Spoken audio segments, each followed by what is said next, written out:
या टीजर मध्ये त्यांना मेन गोष्ट म्हणजे झॉम्बी दाखवलीच नाहीत यार. एकच दाखवलं ढबरं माणूस पांढऱ्या ह्याच्यातलं.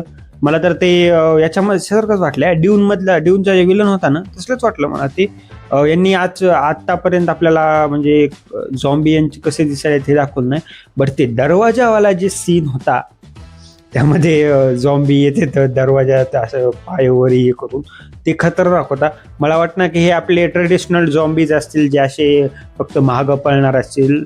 हे झॉम्बीज काहीतरी वेगळेवाले झॉम्बीज दिसायले मला, एकदम खतरनाक झॉम्बीज वाले. यांनी एवढं काही दाखवलं नाही की म्हणजे स्टोरीबद्दल एवढं काय सांगितलं आपल्याला. असे एक ऑफिशियल टीजर आहे त्यामुळे आपल्याला स्टोरीबद्दल हे मला वाटलं तुमचं सांगतील म्हणून. यांनी काही हलके फुलकस दाखवलं. आणि झॉम्बीचे आवाज पण जरा वेगळे वाटले यार. थोडंसं एक वेगळं चिल्ल असा माहोल केला ह्यांना झॉम्बीजनं. आणि ते जे झॉम्बीज त्या पूर्ण बिल्डिंग वरून खालीवरून जे फुटत होते, मला माहित नाही ते फुटत का होते यार. कारण झॉम्बीज कधी असे फुटत नाहीत. ते मिस पडतील असे चिपकतील कशाला तरी, असं हे होईल त्यांचं. पण असे एका बॉम्ब सारखं फुटू लागले ते झॉम्बीज. हे आलं मला.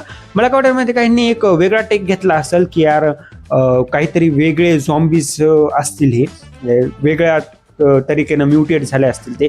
आणि मलाही वाटेल की हे ज्यांनी जी सिटी दाखवली ती रेकून सिटीच वाटायली आहे मला, दुसरी कोणती वाटत नाही. तुम्हाला काय वाटतं या झॉम्बीज बद्दल मला कमेंट मध्ये नक्की सांगा यार.